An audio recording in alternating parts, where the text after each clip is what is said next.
Hi, welcome back. I'm Brian Karam. 43 years I've been a reporter, and this one really hurts.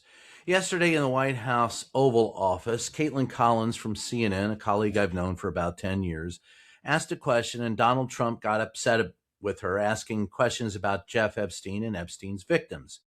He then told her what's wrong with her. He's known her for 10 years, and he's never seen her smile, as if that means anything. She still tried to ask the question, and Donald Trump moved on to someone else. Not one reporter came to her aid. What I mean as a reporter by coming to her defense is no one followed up her question. I've seen a lot of people saying they should have come to her defense. No one came to the defense of a female reporter asking this question.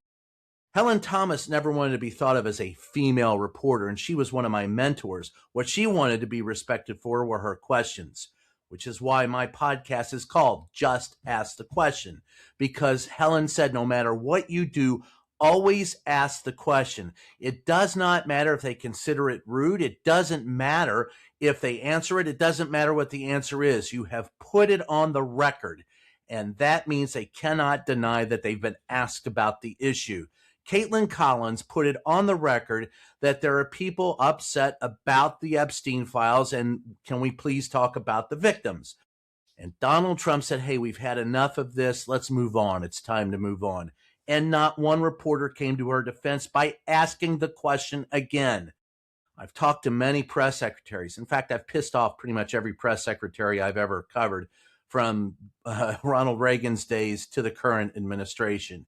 But one thing that they always know, and Joe Lockhart, who was with the Clinton administration, reminded me of this. He said, Brian, when I was in a room and I saw people asking the same question, I knew they were zeroing in on me, and that's when I got nervous. We don't do that. No one came to her defense by asking the question that she asked, that needed to be asked, that should be asked repeatedly. That's what I mean by support. And then I want to finally end with this. One of the things that angered me the most was watching the Washington Post tell us today that they are going to cut a third of their staff. Jeff Bezos, who owns the Washington Post, is worth about $225 billion. At most, he will save between $30 and $60 million with these cuts annually. That amounts to Jeff for 1 or 2 pennies on the dollar. That's it. That's all. To keep an America informed and an electorate aware of the facts. We don't speak truth to power. We use the scientific method to apply it to mass communication, and we seek to hold vetted facts to power.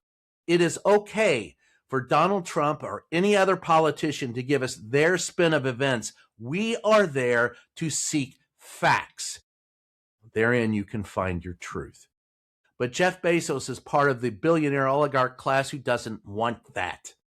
He should sell the Washington Post and sell it to a steward who isn't afraid to stand up and show facts to power, and someone who isn't afraid to show up and print the facts, and someone who will invest in the facts. The very first newspaper I ever worked for was the Courier-Journal and Louisville Times. And emblazoned over the elevators that we all went into to go up to the newsroom on the 4th floor was the saying from Robert Worth Bingham, who said, I have always thought of these newspapers as a public trust and have endeavored to operate them that way. We don't do that today. We're too busy sucking up the power. We're afraid of the power, and we can't tell the truth. See you next time.